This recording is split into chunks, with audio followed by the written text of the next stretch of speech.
지난 추석 연휴 직전 동두천시청에서 근무하는 20대 여성 공무원이 아파트에서 떨어져 숨지는 안타까운 사고가 있었습니다. 유족은 딸이 직장 내에서 억울한 일을 당했다며 딸을 죽음으로 내몬 사람들에게 책임을 묻겠다고 밝혔습니다. 포천시가 추진 중인 소형 민간공항 개발 사업이 제6차 공항개발 종합계획의 중장기 대안으로 반영돼 탄력을 받게 됐습니다. 논란이 일고 있는 성남시 대장동 개발 사업과 관련해 경기도의회 민주당 의원 50%가 공영 개발 사업의 모범적인 사례라며 지지 의사를 밝혔습니다. 지난 7월 수도권 사회적 거리두기 4단계 조치에 따라 폐쇄된 양주 천일홍 군락지가 다음 달 20일까지 개방돼 가을의 정취를 전하고 있습니다.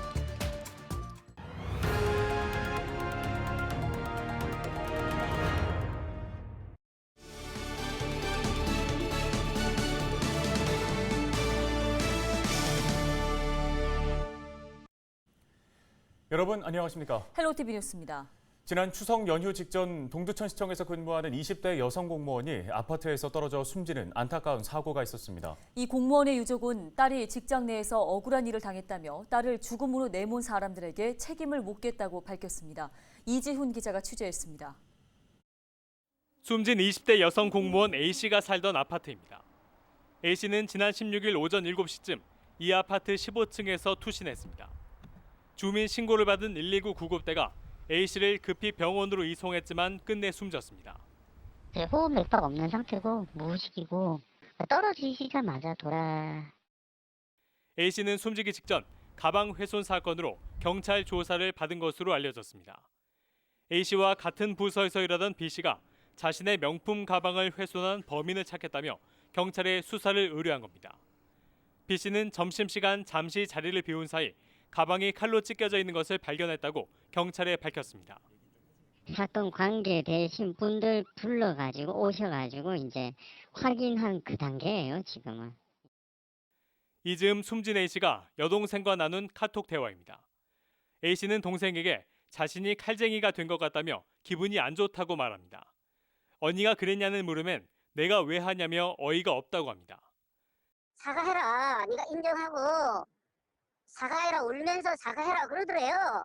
안 그러면 과장이나 지켜줬어야죠. 이에 대해 해당 부서 과장은 자신은 고인에게 그런 말을 한 적이 없다며 부인합니다.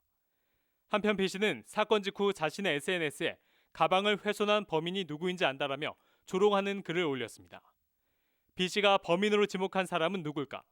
취재진은 B씨의 입장을 들어보려 했지만 연락이 닿질 않았습니다. 예, 연관되셨는데요. 사유가 있나요? 그거는 개인 사유인데요. 이런 가운데 경찰은 가방 훼손 범인을 특정하지 못하고 있습니다. 사건 당시 사무실 내 CCTV가 없어 수사가 쉽지 않은 상황입니다. A씨 유족은 지난 18일 딸의 시신을 화장했습니다. 우리는 이제 법으로 지금 한다고요, 기자님. 법으로 해서 일단 뭐 범죄가 되는지 안 되는지는 우리가 모르니까 일단 법쪽에서 하겠고 범죄가 되면은 기소까지 가게 그렇게 할 겁니다. 최용덕 동두천시장은 너무 황망하고 안타까운 일이 벌어졌다면서 숨진 직원의 명예가 실추되는 일이 없어야겠지만 이로 인한 2차 피해도 없어야 한다고 말했습니다. 헬로티비 뉴스 이지훈입니다. 포천시가 추진 중인 소형 민간공항 개발 사업이 제6차 공항개발 종합계획의 중장기 대안으로 반영됐다고 밝혔습니다. 시는 육군항공단이 자작동 일대에 운영 중인 길이 1.1km, 폭 24m 활주로를 활용해 50인승 이하 소형 항공기가 이착륙할 수 있는 공항 개발을 구상하고 있습니다. 이를 위해 지난 2019년 민간기관에 의뢰해 사전 타당성 조사를 진행했으며 비용 대비 편익 지수가 5.56으로 경제성도 있는 것으로 분석됐습니다. 박윤구 포천시장은 포천공항은 현재 건설 중인 울릉공항을 비롯한 도서 지역 소형공항을 연결하는 수도권 허브공항으로 개발할 계획이라고 설명했습니다. 논란이 일고 있는 성남시 대장동 개발 사업과 관련해 경기도의회 민주당 의원 50%가 지지 의사를 밝혔습니다. 경기도의회 김명원 의원 등 8명은 도의회에서 기자회견을 갖고 대장동 개발 사업은 모범적인 공영 개발 사례라며 민주당 소속 의원 67명은 이를 지지한다고 밝혔습니다. 김 의원 등은 대장동 사업의 공영 개발 결정은 민간 사업자가 개발 이익을 100% 독식할 뻔한 것을 시민에게 환수한 것이라고 덧붙였습니다. 또 과다 배당으로 특혜 의혹을 받는 자산관리회사인 화천대유에 대해서는 수익률을 자본금이 아닌 투자금으로 환산해야 한다며 11만 %의 수익률을 주장하는 건 가짜 뉴스라고 주장했습니다. 추석 연휴 기간 포천의 한 농산물 판매 시설에서 불이 나 소방서 추산 1억 원대의 재산 피해가 발생했습니다. 지난 20일 오후 8시 30분쯤 포천시 신봉면에 있는 농산물 직거래 판매장에서 불이 났습니다. 불은 건물 내부에 있던 농산물 포장기계 등과 건물 2개 동을 모두 태우고 2시간여 만에 꺼졌습니다. 경찰과 소방당국은 창고 내부에서 불이 시작된 것으로 보고 목격자와 시설 관계자 등을 상대로 정확한 화재 원인을 조사 중입니다. 다음 소식입니다. 경기형 청전 하천 공모 사업 대상지로 양주 이밤천이 최종 선정됐습니다. 경기형 청전 하천 공모 사업은 하천의 가치를 높이고 지역 경제 활성화에 새 혁신 공간을 만들고자 전국 지자체 최초로 경기도가 올해 처음으로 도입한 사업인데요. 네, 이번 사업을 통해서 이밤천이 어떻게 달라질지 궁금합니다. 관련 이야기 김종석 양주시 부시장님과 함께 나눠보겠습니다. 자, 부시장님 먼저 이 이밤천 경기형 청정 하천 공모 사업 중에 이제 관광 균형 발전형 분야에 최종으로 선정이 됐습니다. 자, 먼저 이곳이 어떤 곳인지 소개 부탁드리겠습니다. 네, 이밤천은 양주시 남면 신암리에서 발원하여서 상수리 신천으로 흐르는 지방하천입니다. 남면 지역을 관리하는 하천으로서 동두천, 연천, 의정부, 서울 등 주변 지역과의 접근성이 좋으며 아름다운 가막산과 신암 저수지 등 주변 관광 자원이 풍부하여 가막산 관광객을 비롯하여 군부대 면회객 등 유동인구가 매년 증가하고 있습니다. 네, 앞으로 어떻게 바뀔지 기대가 됩니다. 최종 선정 배경은 뭐라고 보십니까? 네, 맞습니다. 우선 지역 주민들께서 주민협의체를 구성해서 디자인 싱킹 워크숍을 개최하고 주민 참여 서명 운동을 하고 환경 하천을 위해 무단 투기 방지 및 깨끗한 남면 만들기 캠페인을 실시하는 등 주민 여러분께서 앞장서서 적극적으로 노력해 주셨기에 우리 이밤천이 최종 선정까지 올 수 있었다고 생각합니다. 예, 이번에 이렇게 공모 사업에 선정되면서 200억 원 이내 사업비를 확보하게 된 겁니다. 자, 앞으로 이제 이곳이 어떻게 변하게 될지가 궁금한데요. 네, 하천 사업은 3개의 테마로 구성하였습니다. 신산 체육공원 앞 상류부는 대표적인 수변 문화공간으로 물놀이장과 친수 데크장 광장 등을 조성해서 친수에 특화된 구역으로 조성하는 관광 레저를 테마로 구성하였습니다. 중류부는 힐링존으로 명칭을 하였고 반려견과 함께 산책로와 순환 자전거 도로를 조성하고 넓은 둔치에는 가든을 조성해서 SNS 등에 올릴 수 있는 포토존이 되도록 계획하였습니다. 하류부는 국하천의 신천인 자전거 도로와 연결해서 동두천, 연천, 의정부, 서울로 자전거를 타며 쉴 수 있는 휴게 광장을 조성할 계획입니다. 네, 양주시가 이번 쾌거로 또 지역 하천의 가치를 인정받고 지역 도약의 계기를 마련하게 된 것 같습니다. 그만큼 양주의 가치와 지역 경제에 어떤 효과가 있을지도 궁금한데요.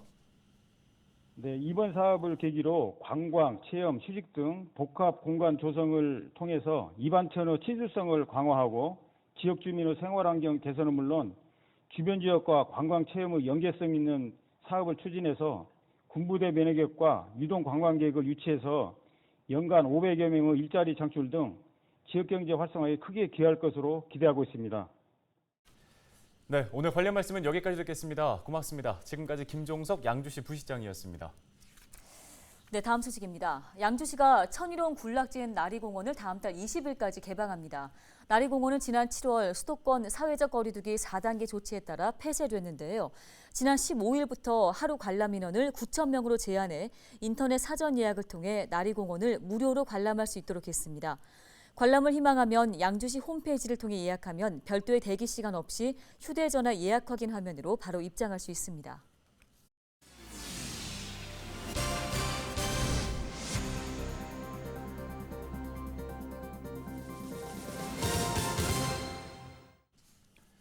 다음 소식입니다. 경기도의 코로나19 신규 확진자가 548명 발생해 닷새째 500명대의 확진자가 발생했습니다. 시군별로는 성남시가 55명으로 가장 많고 의정부 18명, 동두천 12명, 포천 8명, 양주 3명, 연천 2명으로 나타났습니다. 포천 섬유 및 육류 가공 제조업 관련 확진자는 2명 늘면서 누적 확진자는 36명으로 늘어났습니다. 의료기관의 치료병상 가동률은 85.7%로 전날보다 2%포인트 증가했고 중증 환자 병상은 94개가 남아 있습니다. 포천시가 24일부터 26일까지 5인 이상 제조업체 근로자는 코로나19 진단검사를 받아야 한다고 말했습니다. 이는 최근 제조업체 근로자들의 잇따른 코로나19 확진에 따른 것으로 관내 5인 이상 제조기업의 모든 근로자가 대상입니다. 시는 원활한 검사를 위해 기존 포천 종합운동장과 소흘 임시검사소, 반월 아트홀 임시검사소를 행정명령 기간 동안 추가 설치 운영합니다. 시는 행정명령을 이행하지 않았을 경우 관련 법에 따라 200만 원 이하의 벌금 및 고발 등 강력한 행정조치를 취할 예정이며 미이행자 사이에서 감염이 발생할 경우 구상권을 청구할 방침입니다. 포천시 고모천 일대가 경기형 청전하천 공모사업의 대상지로 선정돼 100억 원의 도비를 지원받습니다. 시는 내년부터 4년간 모두 224억 원을 투입해 고모천 일대를 지역 혁신이 융합된 새로운 도시공간으로 만들 계획인데요. 포천시는 고모천의 제방 보축, 교량 개축 등 하천 정비 사업과 수변공원, 생활체육공원, 산책로, 자전거 도로 등 관광 자원을 구축하는 힐링 물길 조성 사업을 추진할 계획입니다. 올 들어 경기도 내 공공주택 거래량이 지난해 같은 기간에 비해 줄어들었습니다. 경기도가 공개한 자료를 보면 지난달까지 도내 부동산 총 거래량은 31만 3천여 건으로 지난해 같은 기간에 비해 7.2% 감소했습니다.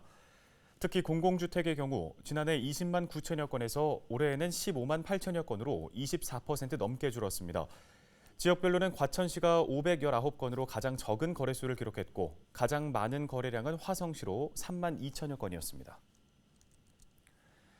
경기도의회가 광교 신청사에 들어서게 될 의정체험형 전시관 착수보고회를 진행했습니다.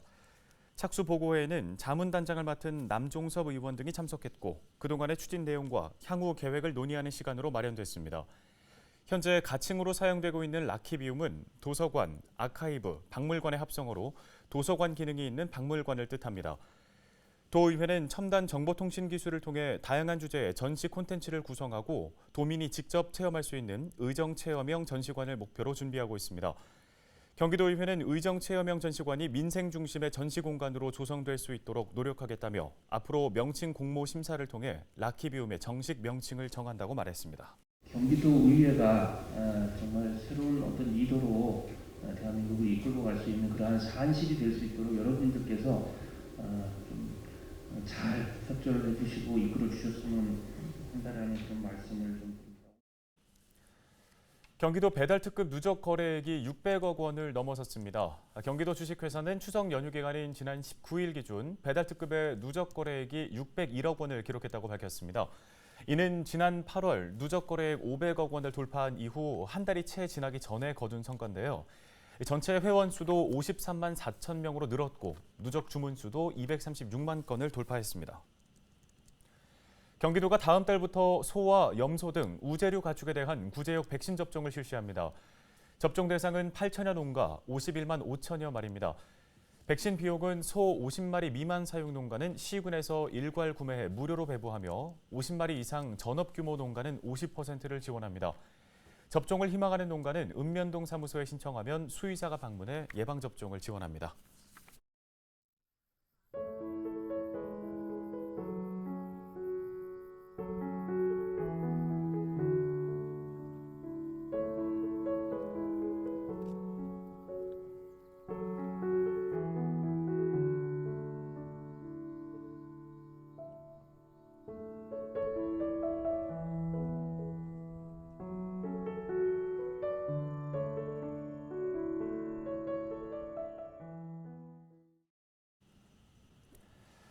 요새 아침 저녁으로 날씨가 많이 쌀쌀해졌습니다. 이젠 올해 여름도 다 지나갔다 이런 생각이 드네요. 네, 맞아요. 낮과 밤의 길이가 같은 날 절기상 추분입니다. 자, 앞으로 이제부터는 그럼 밤이 낮보다 길어지는 일이 남은 건데요. 곧 겨울이 시작되지 않을까 이런 생각도 듭니다. 네, 추분 지나고 나면은 찬 이슬이 내린다는 절기 한로가 다가오고 네. 오곡백과를 수확하는 좀 풍성한 가을 그리고 단풍까지 즐겨야 되는데 좀 아쉽습니다. 네, 맞습니다. 자, 환절기 밤낮의 기온차가 큽니다. 각별히 건강 유의하시기 바랍니다. 뉴스 마치겠습니다. 고맙습니다. 가을이 오면 눈부신 아침 햇살에 비친 그대의 미소가